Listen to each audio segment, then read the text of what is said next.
वंदनीय संत समाज, धर्म प्रेमी भाइयों एवं श्रद्धा मूर्ति देवियों, आज देवियों का दल कुछ अधिक ही है। मैं कुछ और बातें कहूँ, लेकिन इन लोगों को देख के लग रहा है कि इन्हीं के बातें कहूँ। वैसे तो संत जन ऐसी बातें कहते हैं जो सबके काम लायक होती है। किसी वर्ग विशेष के लिए बातें कहते हो, संप्रदाय विशेष के लिए कहते हो, स्त्री के लिए कहते हो, पुरुष के लिए कहते हो, युवा के लिए कहते हो, वृद्ध के लिए कहते हो, ऐसी बात नहीं है। सब के लिए सूर्य उदय होता है। किसके लिए होता है? सबके लिए होता है। ऐसे ही संतों के विचार सबके लिए होते हैं। फिर भी कुछ बातें ऐसी होती हैं जो किसी विशेष वर्ग के लिए बेहद महत्वपूर्ण हो जाती हैं। और जैसा हम लोग सुनते हैं नीति का यह वचन कि माँ का स्थान पिता से भी बढ़कर है। माँ का स्थान पिता से भी बढ़कर है। वो इसलिए है, माँ की कृपा बच्चे पर ज्यादा है। नीतिकार कहते हैं, यदि बच्चा बाहर से आए, माता और पिता एक साथ बैठे हों, तो बच्चे का कर्तव्य है कि वह पहले माँ का नमस्कार करे, फिर पिता का नमस्कार करे। ऋषि भी ऐसी कहते हैं, मातृदेवो भव पितृदेवो भव। पहले माँ का नमस्कार, फिर पिता का नमस्कार। उनका दर्जा ऊंचा है, और दर्जा ऊंचा है इसलिए उनकी जिम्मेदारी भी ज्यादा है। जैसे अभी विधायक महोदय आए थे, तो विधायक की जिम्मेदारी और मिनिस्टर की जिम्मेदारी दोनों में अंतर है ना। वो दर्जा बदल गया। इसलिए एक विधायक की जिम्मेदारी और एक मंत्री की जिम्मेदारी, और मंत्री किसी विभाग की और मुख्यमंत्री की जिम्मेदारी फिर बदल गई। जितना ही दर्जा ऊंचा होता है उतनी ही जिम्मेदारी बढ़ जाती है। तो आप सब ये न माने कि हमारा दर्जा ऊंचा है, तो ऊंचा दर्जा में जिम्मेदारी का निर्वाह भी बड़ी ईमानदारी से करनी होती है। इसलिए माताओं की जिम्मेदारी ज्यादा हो जाती है परिवार को सुंदर बनाने में। परिवार को सुंदर बनाने में इनकी जिम्मेदारी ज्यादा हो जाती है। आप सब जानते हैं, यदि एक कहा गया है, एक लड़के को पढ़ाते हो, यदि एक लड़के को शिक्षित करते हो, तो एक व्यक्ति को शिक्षा देते हो। और किसी लड़की को शिक्षा देते हो, लड़की को पढ़ाते हो, तो पूरे घर को पढ़ाते हो। पूरे घर को पढ़ाते हो। क्यों? यहाँ सब लोग को अनुभव होगा, जितना बच्चा माँ से जुड़ता है उतना पिता से कहाँ जुड़ पाता है। मेरा अपना भी अनुभव कहता यही है।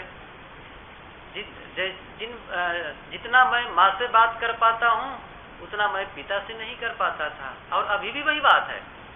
अभी भी कहीं मुझे जन्मभूमि जाना पड़ जाता है, तो जितना ज्यादा माँ से बात हो जाती है उतना पिता से नहीं हो पाता। पिता से कभी कभी दो चार बातें हो गई, और माँ से तो बातें इतनी होती है कि धारा प्रवाह, वो थकती नहीं है और मैं भी नहीं थकता हूँ। कितनी कृपा होती है, कितना क्लोज होता है बच्चा अपनी माँ से। क्यों? 9 महीने तक तो वो गर्भ में रखती है। कहा जाता है कि बच्चे की पढ़ाई कब से, तो उत्तर देते हैं कि 20 वर्ष पहले, बच्चे के जन्म के 20 वर्ष पहले से ही उसकी पढ़ाई शुरू हो जाए, शिक्षा प्रारंभ हो जाए। फिर कहा गया कि भाई जब वो जन्म ही नहीं लिया है बच्चा तो उसकी शिक्षा कैसे दी जा सकती है। उत्तरदाता ने कहा कि जैसे बच्चा चाहते हैं वह इसके लिए 20 वर्ष पहले तैयारी करें। जो युवक युवती बच्चा चाहते हैं उन्हें क्या है, वो पहले से ही जैसा चाहते हैं वैसा बने। क्यों? जैसा साचा होगा वैसी ईंट बनेगी। साचा टेढ़ा होगा ईंट भी टेढ़ी होगी, और साचा सीधा होगा तो ईंट भी सीधी होगी। इसलिए माँ क्या है, साचा है। और ये भी आप लोग सुने होंगे अभिमन्यु की कथा, जब वो गर्भ में था। ये देखिए, इस बात को मत सोचना कि ये कहानी कहाँ तक सत्य है, लेकिन जो ये बात को लिखने वाला के मन में एक संदेश भेजना था। वो एक मैसेज हमको भेजते हैं, जन समूह को वो एक मैसेज भेजते हैं। क्या मैसेज है कि गर्भ में जब बच्चा होता है तभी उसके संस्कार, उनको संस्कार मिलना शुरू हो जाता है। तो अभिमन्यु के लिए कहा जाता है कि जब वो माँ के गर्भ में था तो उनके पिता जो अर्जुन थे, उनकी तकलीफ को दूर करने के लिए, माँ के तकलीफ को दूर करने के लिए चक्रव्यूह भेदन के बारे में बताने लग गए। तो चक्रव्यूह भेदन के बारे में सुनते सुनते वह 6 चक्र तक सुनती है, उसके बाद नींद आ जाती है, और 7वां चक्र को तोड़ने के लिए उसके पहले सो जाती है। और हुआ क्या, अभिमन्यु जब बड़ा हुआ, उनको महाभारत के युद्ध में वही 7वां चक्र वो तोड़ना नहीं जानता था। अब वो समझ नहीं पाया कि चलो जन्म लेने के बाद पिता से पूछ लूं, पूछे भी नहीं वो 7वां चक्र ही बता दीजिए, मैं 6 चक्र जानता हूँ। लेकिन शायद उनको ये जानकारी नहीं रही होगी कि ये अवसर तुरंत आ जाएगा, और वही 7वें चक्र वो मारा गया। सुना न सुना ये बात अलग है, लेकिन ये सच है, माँ जो सोचती है वह बच्चे को प्रभावित करती है। इसलिए बेहद महत्वपूर्ण है आपका सोचना। यदि आपका बच्चा पेट में है और आप गलत सोचती हो, झगड़े लड़ाई के बारे में सोचती हो, मार काट के बारे में सोचती हो, तो फिर बच्चे के मन में वही बातें आएंगी।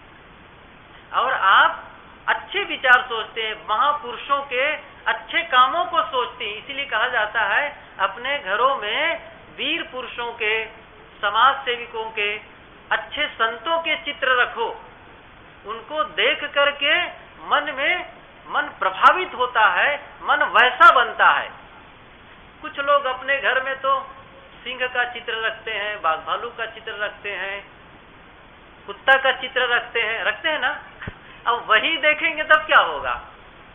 आप संतों का चित्र रखें, अच्छे, आप लोग जिसको भगवान कहते हैं उनका चित्र रखें। आप जो मानते हैं, आप अपने इष्ट को देखें, अपने जिनको प्रति आपकी श्रद्धा है, जिसके प्रति श्रद्धा होती है ना, उस वैसा हम बनना चाहते हैं, वैसा होना चाहते हैं। वो हमको बहुत अच्छे लगते हैं। जैसे हम लोग के गुरुदेव जी हैं, गुरुदेव जी के प्रति हम सबकी श्रद्धा है, तो गुरुदेव जी हमको बहुत अच्छे लगते हैं। उनके सारे क्रियाकलाप अच्छे लगने लगते हैं। वो जब बोलते हैं तो अच्छा लगते हैं, उनकी लेखनी अच्छी लगती है, वो कोई काम करते हैं वो अच्छे लगते हैं, कोई भी बात होगी सब कुछ अच्छा लगने लगता है। यदि उनकी एक कपड़ा भी हमको मिल जाए ना, एक छोटा सा रुमाल, तो हमको उस बहुत दिन तक रखते हैं। ये गुरुजी ने हमको दिया, 10 लोगों को बताएंगे, जानते हो ये कपड़ा हमको गुरुजी ने दिया है। दूसरे लोग दे देंगे, कोई भी दे देता है। वैसे तो सब कुछ हमारे लिए गुरुजी की दी हुई बातें, काम, चीजें हैं, लेकिन वो पर्टिकुलर कोई चीज दे दे तो हमको बहुत दिन तक वो मन में बना रहता है। हमको गुरुजी ने प्रसाद भिजवाया, हमको उन्होंने वो दिया। क्यों? वो हमारे श्रद्धेय हैं, और हम चाहते हैं कि वैसा मन वाला बन जाए, वैसा हमारा जीवन बन जाए। तो जिन महापुरुषों के प्रति श्रद्धा है, यदि उनके चित्र आप सामने रखते हैं तो आपके मन में भी उसी का भाव बनेगा, और वो भाव आपके बच्चे तक सर्कुलेट होगा, वहां तक पहुंचेगा वो। इसलिए जिम्मेदारी बढ़ गई, बहुत ज्यादा बढ़ गई। फिर जब वो बच्चा पैदा होता है तो दुग्ध पान के साथ ही वो संस्कार पाता है। दूध पीता है और साथ साथ आप देखिए माँ का वो रसपान करता है। दूध पीना, यहाँ देखो लिखा है 6 माह तक केवल माँ का दूध देना। पहली बात लिखा है यहाँ पर 6 महीने तक केवल माँ का दूध देना, और चीज नहीं देना। बाद में धीरे धीरे ऊपरी खुराक देते जाना है। मैं ये कहना चाहता हूँ आप बच्चों को वो चीज सिखाएं जो आप के मन में अच्छा है। आप अपनी गलतियों को न सिखाएं। आपको पता है ना आप कौन कौन सी गलती करते हैं, उन गलतियों को न सिखाएं। किसको सिखाएं? जिन्हें आप अच्छा मानते हैं। क्या आप अपने बच्चों को राम के समान नहीं चाहते हैं? सब लोग चाहते हैं कि मेरा बच्चा राम के समान हो। ऐसा कोई नहीं होगा जो चाहेंगे रावण के समान गरजने वाला हो। शायद कोई हो भाई, रावण के समान 10 मुंह वाला मेरा बच्चा हो। कोई नहीं सोचने वाले हैं। क्या सोचेंगे? मेरा बच्चा राम और कृष्ण के समान हो, बुद्ध और महावीर के समान हो, कबीर के समान हो। ऐसा सोचते हैं। तो क्या करना पड़ेगा? केवल चाहने से नहीं होता है। मैं एक सूत्र बताऊं, हम जो चाहते हैं वह हमें नहीं मिलता। क्या मिलता है? हमें वह मिलता है जिसके हम योग्य हैं, जिसके हम योग्य हैं। इसलिए हमको योग्यता बढ़ाने की जरूरत है। हम केवल चाह लें तो नहीं मिलने वाला है। जैसे एक बच्चा है, एक विद्यार्थी है, वो परीक्षा में फर्स्ट क्लास आना चाहता है, मेरा नाम मेरिट लिस्ट में आए, वो चाहता है। लेकिन वो चाहने के अनुसार नहीं मिलेगा। मिलेगा किसके अनुसार? योग्यता के अनुसार। वो चाह रहा है फर्स्ट डिवीजन, लेकिन वो मेहनत कितनी कर रहा है? 3rd डिवीजन के समान। अब एक है फर्स्ट डिवीजन कैसे मिलेगा? आप चाहते हैं तो योग्यता बढ़ाइए। क्या करना है?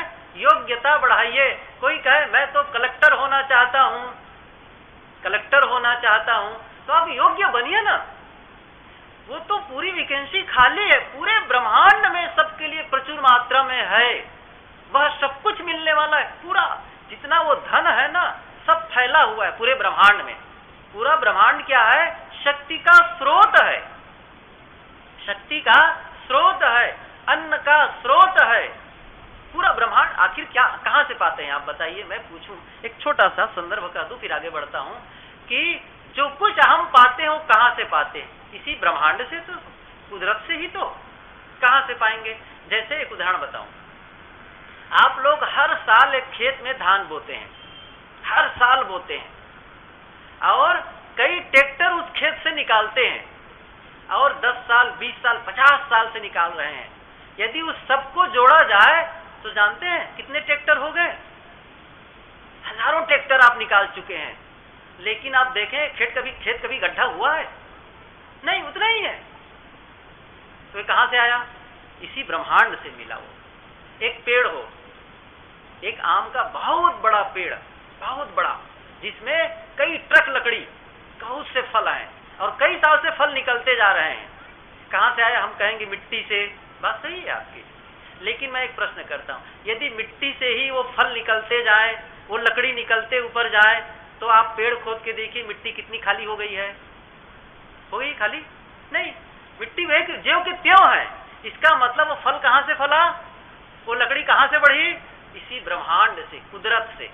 मैं ये कहता हूं पूरी शक्ति, पूरा धन, सब कुछ ब्रह्मांड में है।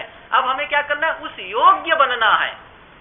हमको उसको आकर्षित करना है, खींचना है, और खींचने के लिए योग्यता आवश्यक है।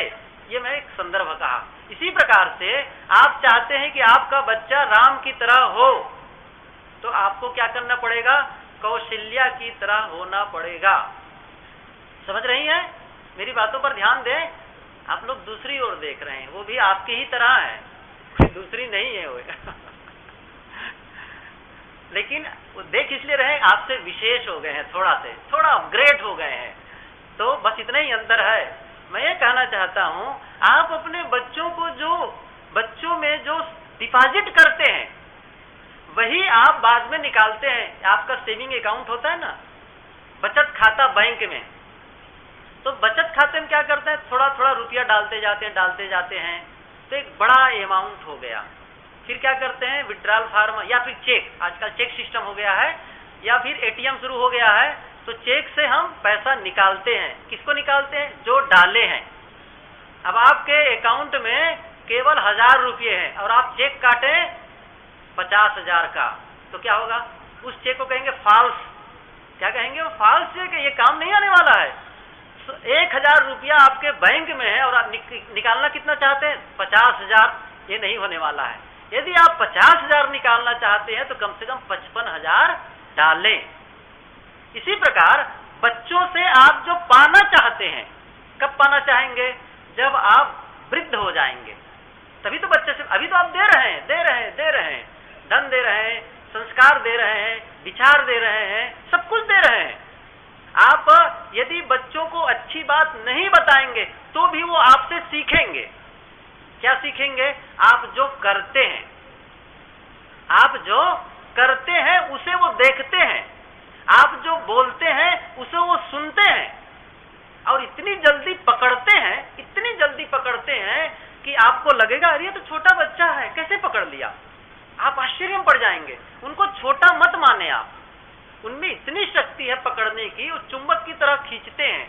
इसलिए बच्चों के, जैसे एक उदाहरण बताऊं, कुत्ते के बच्चे को देखो, कुत्ता होता है छोटे छोटे, उनको आप तू कहो और प्रेम से कहो तू, तो तुरंत आएगा, और जैसे थोड़ा डांटो तो भागेगा। बस कुत्ता भी समझता है प्रेम की भाषा और दुत्कार की भाषा। मनुष्य का बच्चा नहीं समझेगा। आप क्या कह रहे हैं?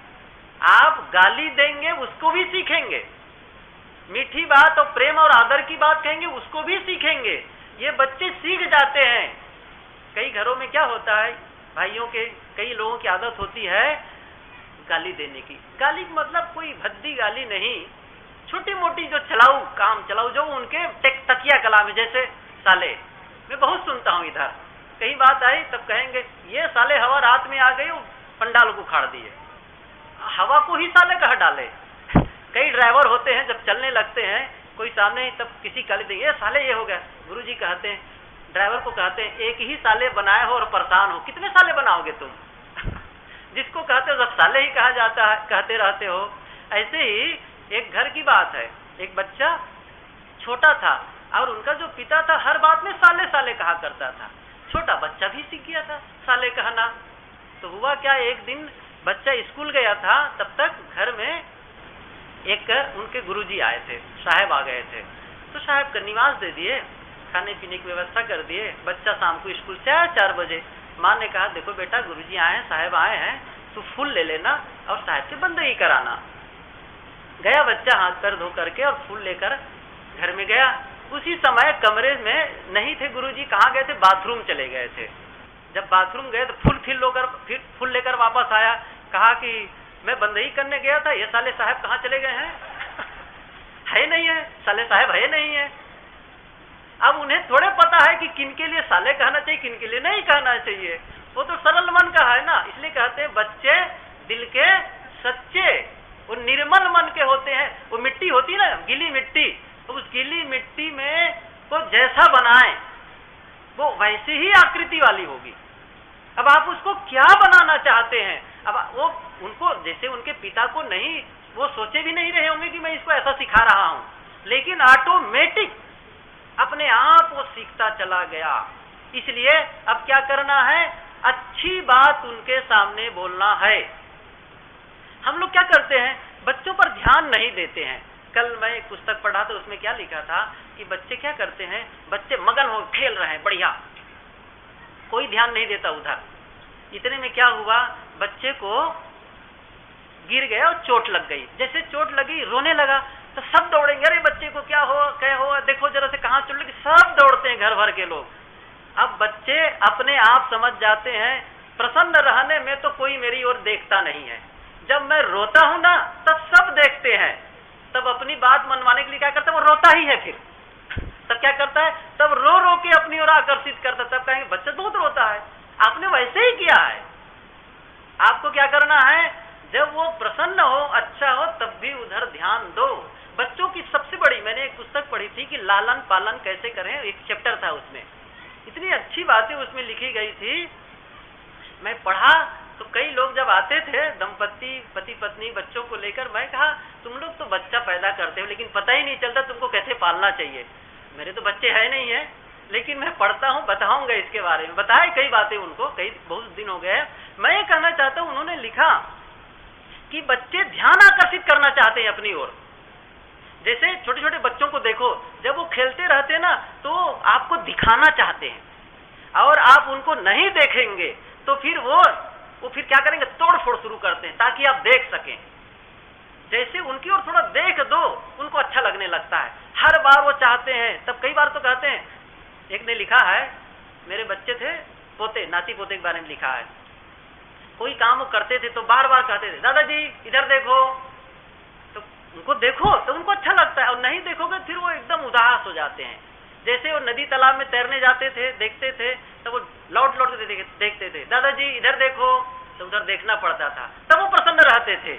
इसलिए बच्चों की ओर देखते रहो, समय समय से क्या कर रहे हैं, क्या गड़बड़ी हो रही है। समय समय से डांट ठीक है, लेकिन हर बार उनको डांटते फटकारते रहोगे तो फिर वो दब्बू हो जाता है, अच्छा नहीं होता है। इसलिए आपको क्या करना है, बच्चे को अच्छे संस्कार दो, बेहद जरूरी है। बच्चों को झूठ बोलना कौन सिखाता है? मैं पूछता हूं आप लोगों से, सब लोग समझ गए ना? ये ईमानदारी सबको है कि झूठ बोलना बच्चों को कौन सिखाता है? उनको सत्य बोलने के लिए बाधा कौन है? हम हैं। क्यों? एक उदाहरण बताऊं। जैसे बच्चे से कोई गलती हो गई, और जब गलती हो गई तो आप उन्हें पीटते हैं, और फिर आप नहीं है और गलती हो गई, तब वो क्या करेगा? यदि मैं सही बताऊंगा तो पीटा जाऊंगा, तो क्या करेगा? अब बहाना बनाना चाहिए, झूठ बोलना चाहिए। गलती किसकी हुई? आपकी हुई ना। आपको क्या करना चाहिए? यदि गलती हुई तो पीटो मत, सबसे पहला काम। हम लोग क्या समझते, पहले इससे कुछ और, पहले की पीढ़ी क्या थी, बच्चे को मारते नहीं और सुधरता नहीं है बच्चे, पीटो उनको। बहुत ही ये जंगली युग की बात है, बच्चों को मारकर कभी भी नहीं सुधार सकते। इस बात को आप अपने दिमाग में लिख लीजिए। कभी हो सकता है वो, कभी जब सचमुच बहुत गलती हो रही, तब कभी आप इसके लिए सहज ढंग से कह सकते हैं। उनको समझाइए बैठ करके, वो समझने को तैयार है, और उनको साफ बता दीजिए। बच्चे, उनको कहो बेटे तुम झूठ मत बोलो, चाहे जितनी बड़ी गलती हो हम तुमको दंड नहीं देंगे। इतना आश्वस्त कर दो उसको, इतना उसके मन में क्लियरिटी कर दो कि वो कभी भी झूठ बोलने के लिए मजबूर ना हो। क्या होता क्या है, एक उदाहरण बताऊं कि एक बच्चा, आजकल बच्चों को देखो, मोबाइल या टेलीफोन होता है ना, तो बच्चे सबसे ज्यादा दौड़ते हैं। जैसे मोबाइल की घंटी बजी तो फट से मोबाइल उठाना चाहेंगे। पहले टेलीफोन होता था, जैसे घंटी बजी दौड़ के अपना ही हेलो वो पहले ही करेगा। क्यों? बड़ा शौक हो, देखते ना जवानों को करते, उनको बड़ा अच्छा लगता है, क्या मैं भी जवान होकर ऐसा ही करूंगा। ऐसी नकल करते रहते हैं बच्चे। और फिर क्या करते हैं, हेलो कहें तो दौड़ा, एक छोटा बच्चा था, उठाया फोन, कौन है, क्या है, तो कहा कि बताया तुम्हारे पिताजी से मिलना चाहता हूँ, वो है। कहा ठीक है ठीक है। गया उधर, पिताजी उनका फोन आया है, तो कहता है कि कौन है, नाम बताया। कहा तो पिताजी नहीं है घर में। तब लड़का ठिठक गया, कहे पिताजी खड़े हैं, और क्या कहते हैं पिताजी नहीं है। कहे पिताजी आप तो हैं। अरे चुप, मैं कहता हूँ ऐसा कर। डांटा उसको। अब तो बहुत ऐसा खुजलाया सिर को, क्या हो गया, आखिर में पिताजी घर में हैं। अब बड़े मुश्किल से आया और कहता है कि पिताजी कहते हैं कि पिताजी घर में नहीं है। अब वो आया और तड़ाक से गाल में, तू तो मेरी इज्जत मिट्टी में मिला दिया। अब बच्चे ने मिट्टी में इज्जत को मिलाई है कि पिता ने अपनी इज्जत को मिट्टी मिलाई है? सहज है ना, अपने ही तो मिलाए हैं। अब वो सीख गया, अब समझा कि तो गड़बड़ हो गया, ऐसा कहना। अर्थात पिताजी के बारे में कोई पूछे तब क्या कहना है, पिताजी घर में नहीं है बता देना है। अब 2 दिन के बाद फिर फोन आया किसी का, तो तुरंत दौड़ के उठाया, कहीं कौन है, अमुक हूँ, ऐसा है। तब वो अपने बिना कहे कह दिया पिताजी घर में नहीं है। बाद में जाकर कहते कौन है, किसका फोन था, अमुक का। तो फिर पिताजी चिंता करने की जरूरत नहीं, मैं बता दिया उनको आप घर में नहीं है। तो मूर्ख कहीं का, उनसे मुझे मिलना था, उनसे मुझे बात करनी थी, तुम क्यों कह दिए ऐसा। बच्चों में प्रोग्रामिंग किसने की है? हमने की है। इसलिए मैं क्या कह रहा हूं, ऐसा डिपॉजिट करो जिसको आप बुढ़ापा में पा सको। ये वही है जो आपके सामने जब आप वृद्ध होंगे तो जवान बन के खड़े रहेंगे। और क्या देंगे? वही लौटाएंगे जो आपने उनको दिया है। ये बड़ा सीधा सा समाधान है। क्या लौटाएंगे?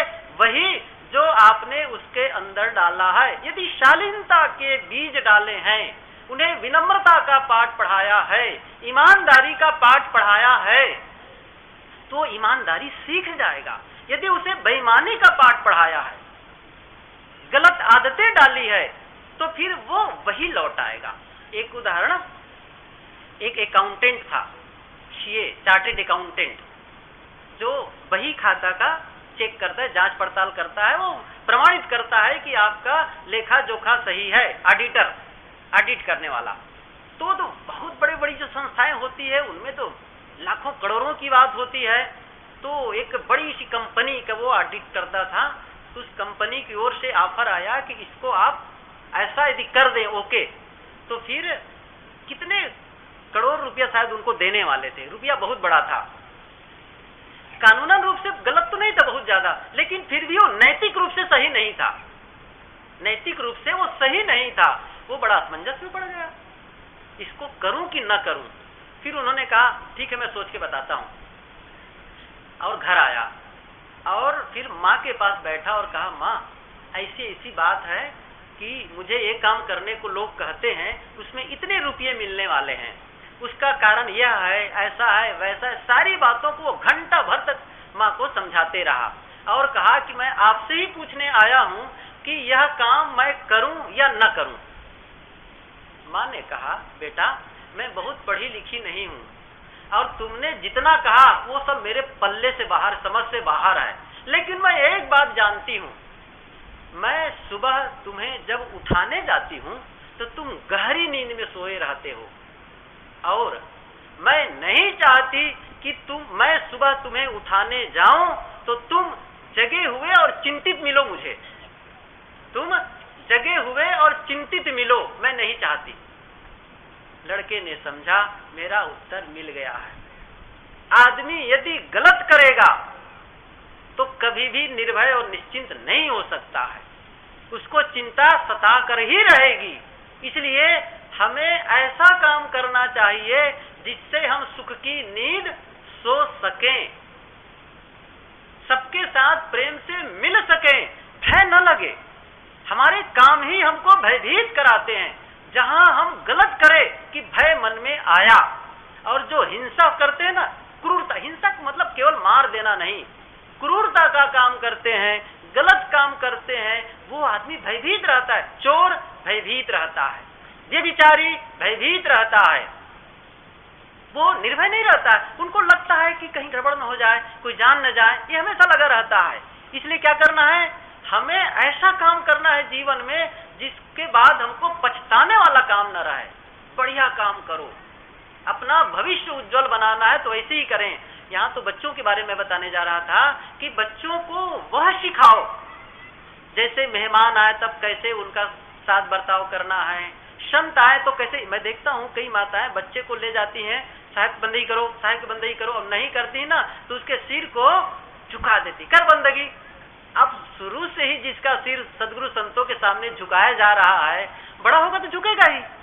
और जिसके माता पिता खुद अकड़े हुए हैं सीना तान के, बच्चा देखता है मैं क्यों करूं, फिर माता पिता नहीं करते हैं तो बिल्कुल वही बात है। इसलिए हमें क्या करना है, हमें वो संस्कार देना है, कैसे बोलना है, क्या करना है। एक उदाहरण मुझे याद आता है इस प्रसंग में, इलाहाबाद की ही बात है। यहाँ कई लोग इलाहाबाद हमारे आश्रम में गए हैं, प्रीतम नगर भी आश्रम छोटा सा है, मंदिर है, और कबीर नगर में भी।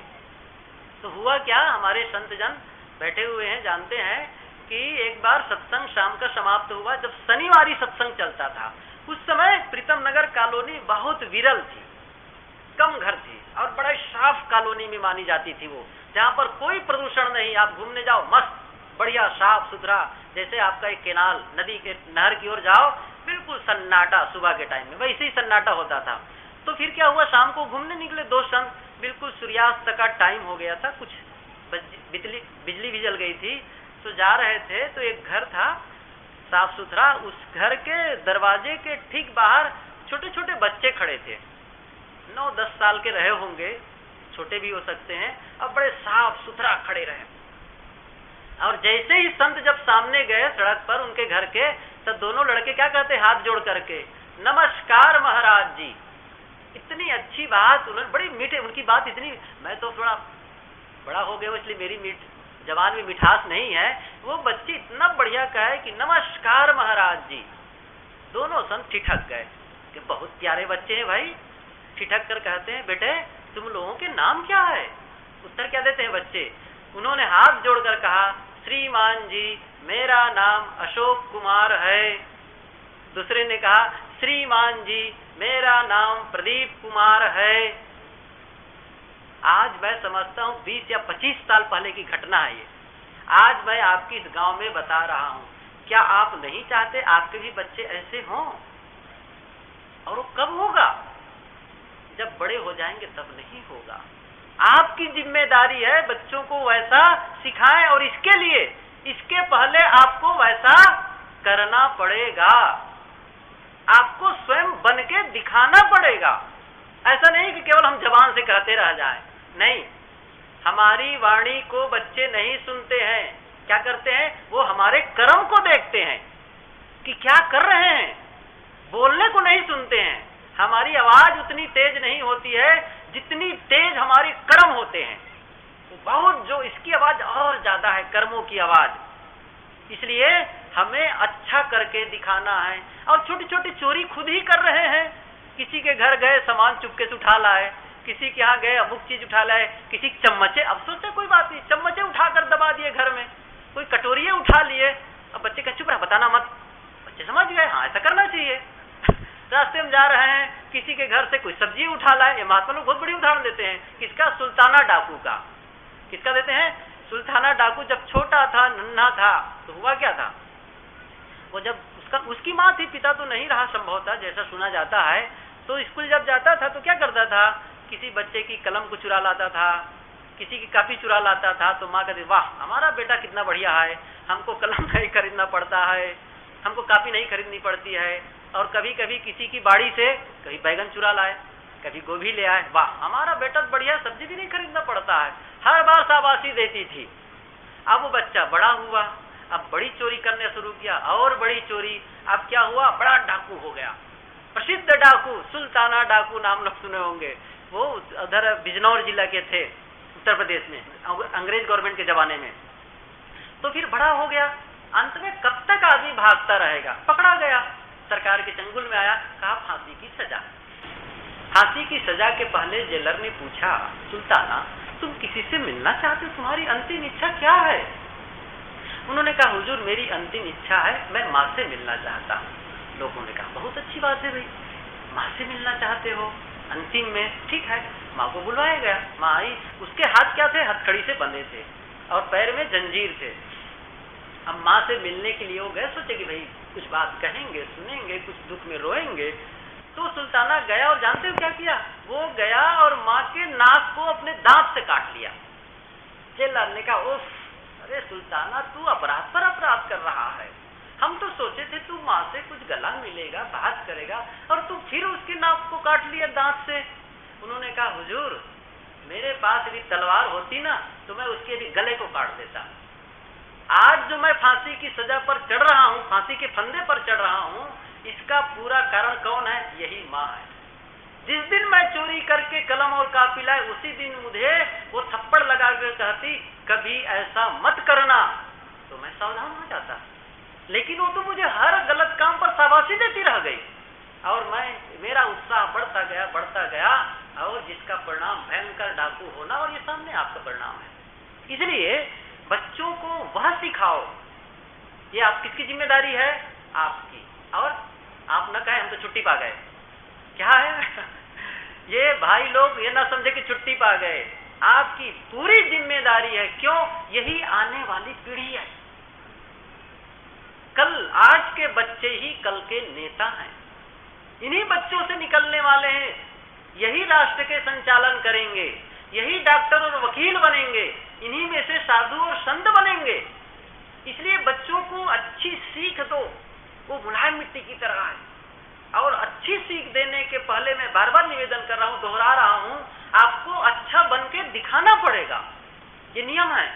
इसलिए आप अच्छा बनते, गुरुदेव जी कहा करते हैं कि गृहस्थी की शुरुआत होती है विवाह से, शादी से।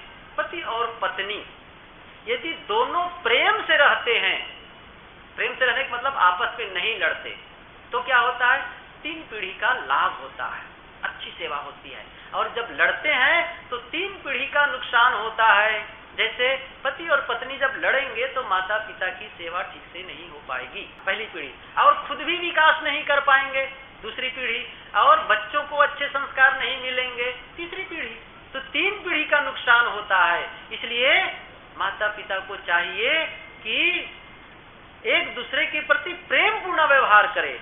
एक सूत्र मैं बताऊं आप लोगों को, सबको ध्यान देने योग्य सूत्र बताता हूं। कोई माँ अपने बच्चे के लिए सबसे ज्यादा अच्छा क्या कर सकती है, सबसे ज्यादा अच्छा? तो एक विचारक ने लिखा है, कोई माँ अपने बच्चे के लिए सबसे ज्यादा अच्छा कर सकती है उस बच्चे के पिता से प्रेम करना, और कोई पिता अपने बच्चों के लिए सबसे ज्यादा अच्छा क्या कर सकता है, वो सबसे ज्यादा अच्छा कर सकता है अपने बच्चों की माँ से प्रेम करना। आप जानते हैं, इसका मतलब है जब बच्चे देखते हैं कि माता पिता प्रेम से बात करते हैं, तो फिर उनको क्या सबसे बड़ा लाभ क्या होता है, वो अपने आप को सुरक्षित महसूस करते हैं, बड़ा सुरक्षा में। और जब लड़ने, आप देखिए बच्चों के सामने माता पिता लड़ते हैं तो जानते क्या होता है, उनके सामने में सबसे बड़ी कठिनाई यह होती है कि हम किसका पक्ष लें, माँ का पक्ष लें कि पिता का पक्ष लें। इस द्वंद्व में इतने दुखी होते हैं जिसको आप लोग नहीं समझ सकते हैं, भयंकर कष्ट होता है उनको, और उनके मन में घातक प्रभाव पड़ता है। इसलिए चाहिए आप बच्चों के सामने कभी मत लड़ें। अब आप कहेंगे जब बच्चे नहीं रहेंगे तब लड़ेंगे, ऐसा नहीं है। बच्चे नहीं रहेंगे तब लड़ेंगे नहीं, वो जान जाएंगे, बच्चे जान जाएंगे। कैसे? कहा जाता है सबके अंदर में झूठ पकड़ने के यंत्र लगे होते हैं। क्या होते हैं? झूठ पकड़ने के यंत्र लगे होते हैं। यदि आप पति और पत्नी लड़ेंगे तो क्या होगा, बच्चे मिलेंगे, उसका प्रभाव जाएगा वहां बच्चे के ऊपर। कोई माँ, जब मैं सुबह सत्र में बताया था, जब माँ नाराज होती है तो बच्चे को तमाचा लगाती है, वहां की कसर को यहाँ निकालती है, समझ जाएगी हो सकता है लड़े हो ये दोनों, हो सकता है ऐसा हुआ हो। एक उदाहरण था, चुटकुला छोटा सा, 2 बच्चे थे, पढ़ रहे थे और इसी सोए खेल कुछ कर रहे थे, अंदर आवाज आ रही थी, तो छोटी लड़की ने पूछा, भाई भैया ये क्या कर रहे हैं दोनों, मम्मी डैडी? तो कहे कि दोनों बहुत लड़ रहे हैं। क्या कहते हैं? तो कहते हैं मैंने तुमसे शादी करके बहुत पछताया। वो कहती है मैंने तुमसे शादी करके बहुत पछता रही हूँ। ऐसा आपस में कह रहे हैं। छोटी लड़की ने कहा बिल्कुल सही बात है, हम लोगों से बिना राय लिए करेंगे पछताएंगे ही। हम लोगों से बिना राय लिए करेंगे पछताएंगे ही। बच्चे तो पैदा नहीं है, लेकिन बात मैंने कही, आप यदि लड़ेंगे, अभी गुरुजी एक उदाहरण बताते हैं, इलाहाबाद की घटना, बिल्कुल सच्ची घटना है। उनके माता पिता आए और छोटे छोटे बच्चे भी आए थे। वो माता पिता ही इतने लड़ते थे, बच्चे दूसरे कमरे में पढ़ते रहते थे। एक दिन छोटे बच्चे ने कहा कि मम्मी पापा आप लोग इतना लड़ते हैं, हम लोग कैसे पढ़ें? आप लोग इतना लड़ते हैं, हम लोग कैसे पढ़ें? कितना शर्म की बात है ये। माता पिता कहें कि बच्चे तुम लोग हल्ला कर रहे हो, काम कैसे करें? अब बच्चे ही कह रहे हैं कि मम्मी पापा आप ज्यादा लड़ रहे हैं, आवाज करते हैं, हम हल्ला करते हैं, हम कैसे पढ़ें? कितनी शर्मनाक बात है। आप लड़ो मत, प्रेम करना सीखो। प्रेम दे करके मिलता है। इसलिए आप किसी के दोष देखेंगे तो प्रेम नहीं बता सकते हैं। बच्चों को भी उत्साहित करो, उनकी गलतियों को बताओ, देखो यह गलती है, और सही है तो बताओ कि यह सही है। गलतियों पर मारो पीटो मत। एक उदाहरण आया, बिल्कुल सच्ची घटना, एक बड़े वैज्ञानिक की बात। जब वो बड़ा हो गया तो पूछा आपको ये संस्कार कहाँ से मिले जो आप सब काम बढ़िया करते हैं? उन्होंने कहा मेरी माँ से। कैसे? जब मैं छोटा था ना, बहुत छोटा नन्हा सा था, एक बार क्या हुआ, मैं दूध उठा रहा था पीने के लिए और पूरा तपेला का दूध गिर गया नीचे, फर्श में फैल गया। माँ आ गई, माँ ने देखा कि दूध तो एकदम भरा हुआ है नीचे, तो कहा, उसका नाम लिया, इस समय नाम भूल गया उनका, अरे तुम तो दूध का तालाब बना लिए हो। माँ नहीं कहती कि मूर्ख तुम गलत किए हो, बस यही कहती अरे तुम तो दूध का तालाब बना लिए हो। तब कहती है अच्छा अब ठीक है, इसकी सफाई करें, पहले इसके पहले तुम इस दूध से खेलो, पहले इस दूध में खेलो। तो क्या किया, वो दूध में खूब इधर उधर खूब खेला, वो उस जो भरा हुआ था थोड़ा सा उसमें खूब खेला, और जब खूब खेल लिया तब क्या कहती है, अच्छा ठीक है, हो गया ना, पकड़ के बाहर करती है।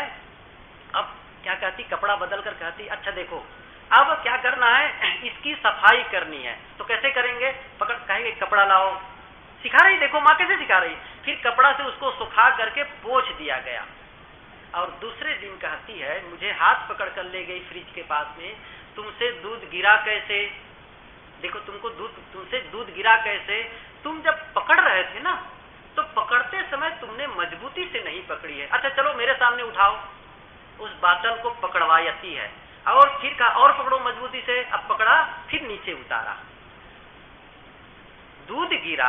अब दूध गिर गया, वापस नहीं आने वाला है। कई लोग क्या करते हैं, जैसे दूध गिरेगा पहले बच्चे को 2-3 तमाचे लगाएंगे, ऐसा करते हैं ना, जहां गलती हुई बच्चे की पहले उनको मारेंगे, भले वो चीज लौट के ना आए, ऐसे ही करते हैं, बिल्कुल गलत तरीका है। आप बताइए, ये हो गया, अब बच्चे को बता रहे हैं कि कैसे गलती तुमसे हुई। अब फिर मैं क्या उस बच्चे से कभी अगली बार गलती हो सकती है? कितना बढ़िया पाठ पढ़ाया गया है। हम सबको चाहिए कि बच्चों को मार पीट करके सुधारने का प्रयास छोड़ दें। आज से कम एक सूत्र याद कर लें, क्या करना है, अच्छी सीख दें, उनकी गलतियों पर उन्हें बताएं कि तुमने यह गलती की है और इसको सही ढंग क्या है करने का, वह भी बताएं।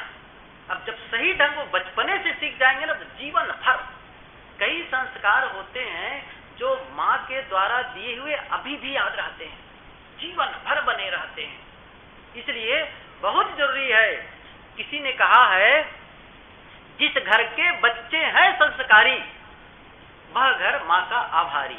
मैं दोहराना चाहता हूं, फिर से सुनिए, जिस घर के बच्चे हैं संस्कारी वह घर माँ का आभारी।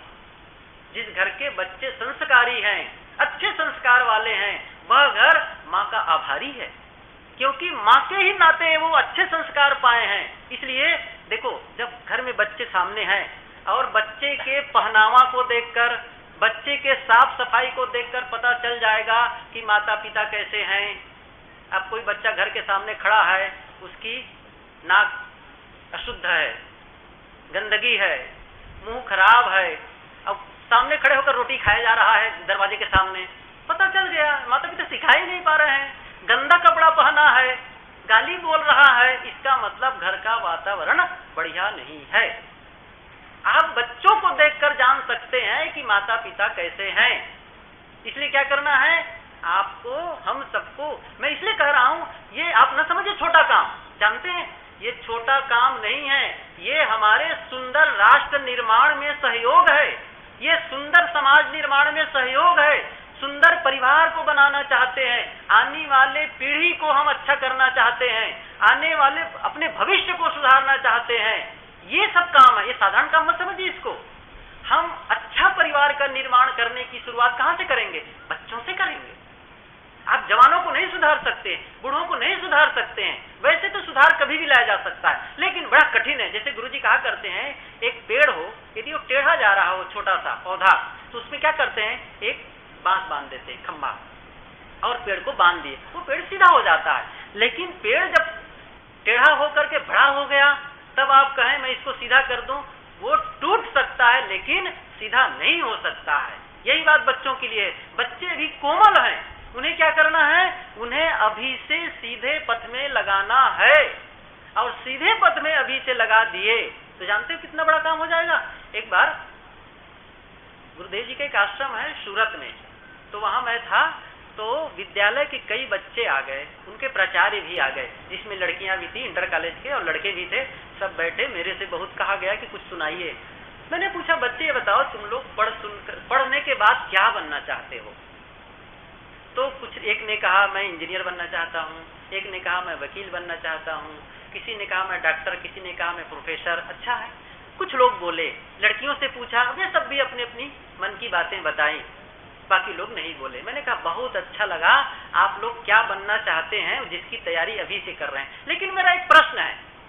प्रश्न क्या है? मैं ये जानना चाहता हूं, इनमें से कौन है वह जो पढ़ लिख करके अच्छा आदमी बनना चाहता है। यानी क्या पूछा, आप लोग पढ़ लिख करके कौन हैं जो अच्छा आदमी बनना चाहते हैं? सब चुप, एक दूसरे के मुंह देखने लगे। मैंने कहा अच्छा आदमी बनने के लिए आपको अभी से मेहनत करनी पड़ेगी। और यदि आप, ये मूल है, आप पढ़ लिख करके इंजीनियर हो या ना हो, नहीं भी हो सकते हैं, वकील नहीं भी हो सकते हैं, लेकिन आप, ये तय है, आप किसी परिवार के सदस्य रहेंगे। अभी आप किसी माता पिता के बच्चे हैं और कुछ ही दिन के बाद क्या होने वाले हैं, आप किसी के पति होने वाले हैं और किसी की पत्नी होने वाले हैं, और किसी के कुछ दिन के बाद क्या हो जाएंगे, किसी के पिता हो जाएंगे और किसी की माँ हो जाएंगे, एक परिवार के सदस्य हो जाएंगे। परिवार के साथ कैसे व्यवहार करना है, यह पढ़ाई जब नहीं करोगे बच्चे, तो फिर जीवन विकास नहीं हो सकता है। आप इंजीनियर तो बन सकते हो, लेकिन आप परिवार में असफल भी हो सकते हो। क्यों? परिवार के साथ कैसे व्यवहार करना चाहिए इसकी पढ़ाई हुई नहीं है, ये जानकारी है ही नहीं है। इसलिए धन कमाओगे, लेकिन उस धन का दुरुपयोग करोगे।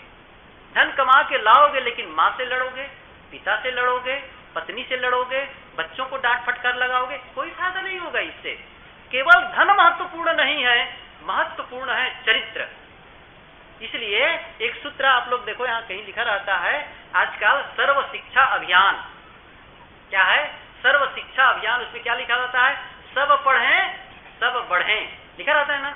बड़ी मेनो रहता है पेंसिल के ऊपर, एक लड़की को, छोटी से एक लड़के को बैठाएं, क्या लिखे नीचे? सब पढ़ें सब बढ़ें। बंधुओं, ये सूत्र क्या है? शिक्षा विभाग का, ये 2 सूत्र। लेकिन मैं समझता हूं इसमें 2 सूत्र और जोड़ना चाहिए, वो अधूरा है। मैं शिक्षा विभाग की कोई गलती नहीं निकाल रहा हूं, लेकिन अधूरा है, बताता हूं क्या अधूरा है, उसमें और क्या जोड़ना चाहिए। पहला क्या है? सब पढ़ें सब बढ़ें। आगे क्या जोड़ना है? आप लोग जोड़िए, क्या है? चरित्रवान बने, आत्मज्ञानी बने। अब पूरा हुआ 4 मिल करके। चरित्रवान बने, यदि आपके पढ़ लिए और आप योग्य हो गए और ऊंचे पोस्ट पर चले गए और चरित्र नहीं है, तो बहुत जल्दी उस पोस्ट से आप नीचे आ जाएंगे। योग्यता और चरित्र में यही अंतर है। योग्यता हमें ऊंचाई पर ले जाती है, लेकिन चरित्र हमें उस ऊंचाई पर कायम रखती है।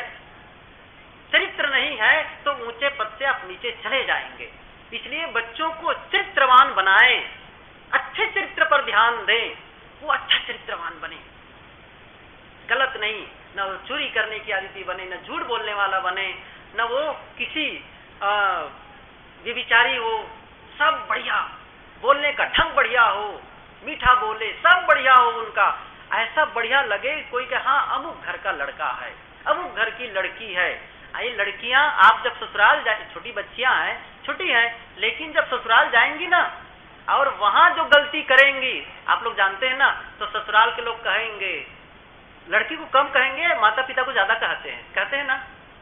सब कहेंगे हमारे माता पिता को कहा जा रहा है, उनको कष्ट होता है। माता पिता को कहते हैं कि कैसे संस्कार दे करके भेजे हैं। इसलिए आप यदि लड़कियों के ससुराल में भी सम्मान पाना चाहते हैं तो क्या करें?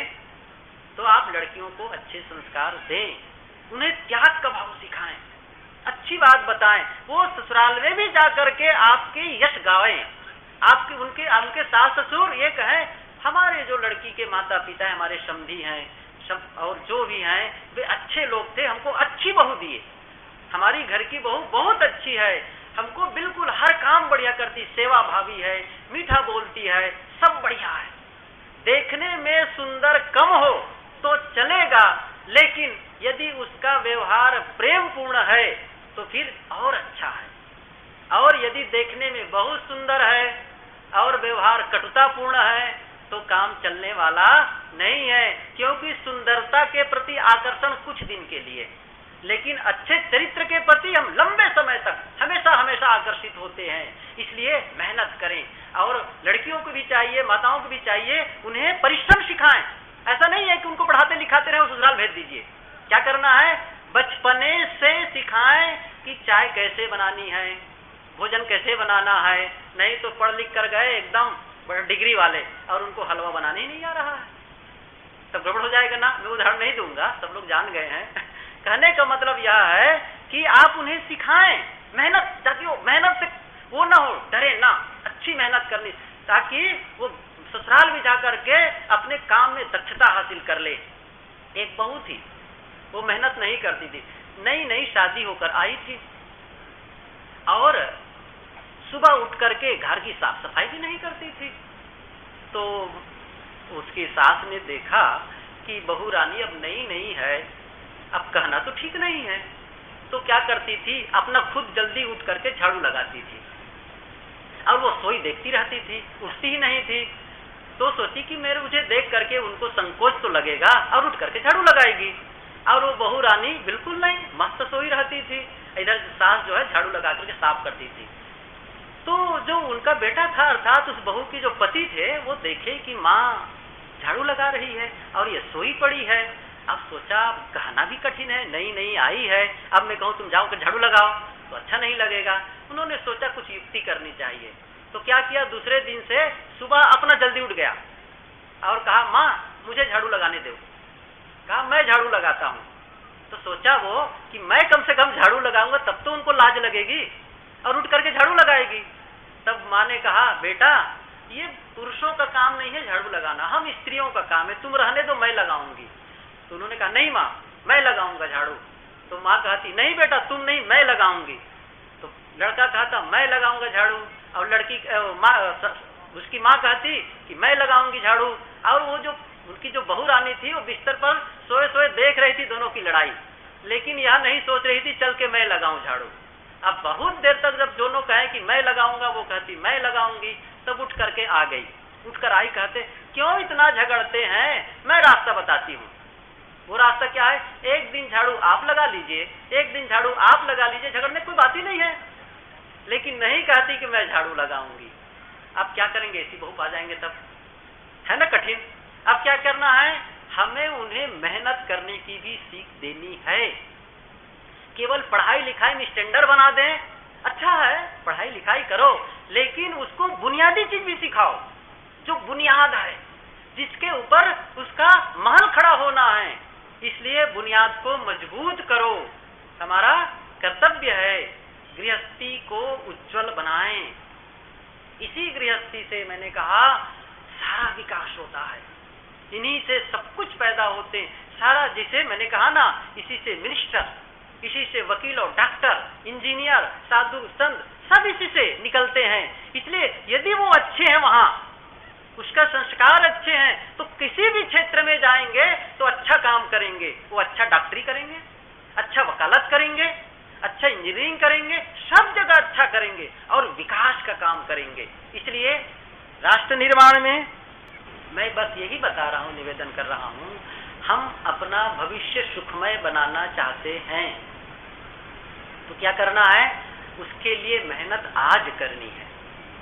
आप अपने बच्चों को अच्छे संस्कार दें और अपने जीवन को भी बदलने के लिए लगाएं, मेहनत करें।